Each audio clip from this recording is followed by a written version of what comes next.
Well, Australia is backing a push to see Andrew Mountbatten-Windsor removed from the line of succession, with Prime Minister Anthony Albanese writing to his British counterpart.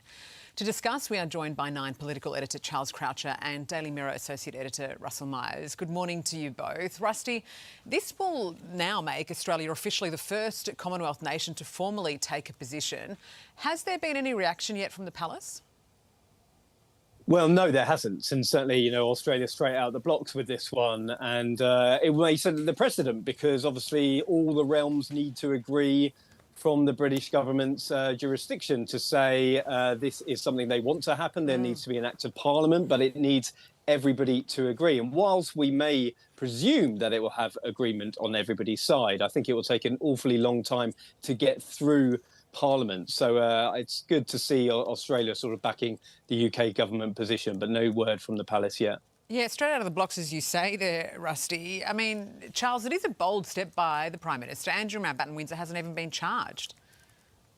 No, they've done it because it's the right thing to do, though, Sarah. We don't want this creep anywhere near the throne, any chance of being in charge of our children or our children's children. But you're right, there hasn't been charged. So the statement from the Prime Minister, which included the phrase, the law must now take its full course, well, the full course of the law is that there are charges laid against this man.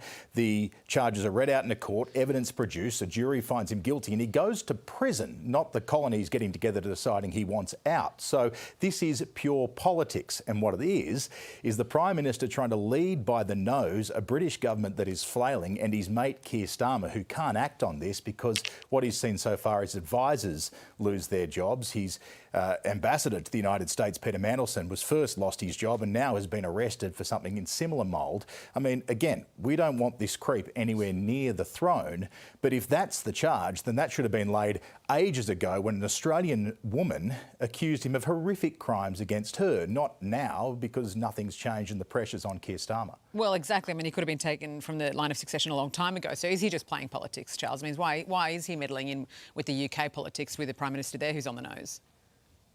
Because the UK politicians aren't doing it themselves, Sarah. Someone's got to get at and get in front of this. So, Rusty, does this put any pressure on Keir Starmer or the King, in fact, to act there?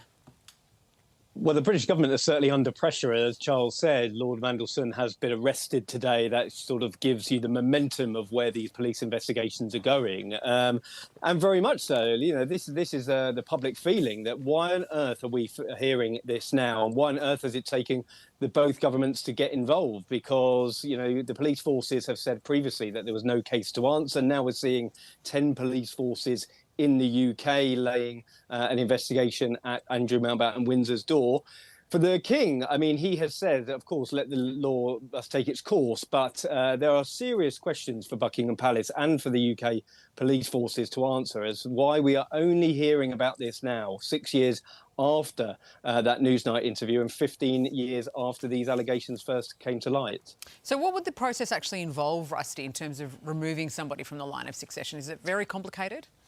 Well, it is actually, because, you not only need an act of parliament, as I said, you need all 15 realms to agree. But the British government have said that this will not happen until the conclusion of the police investigations. Now, there are 10 police forces in the UK and authorities assessing claims. They range from what Andrew was arrested for last week for misconduct in a public office to the most serious allegations that we've heard over years and years about potential sex trafficking under the watchful eye of Jeffrey Epstein and all his cronies who were involved in it. So if Andrew has anything to say, he may well find that he is under severe pressure to do so. But of course, we've seen the US authorities wanting him to go over there, and he hasn't so far. All right, let's see if other Commonwealth nations follow suit, guys. Thanks for your time this morning.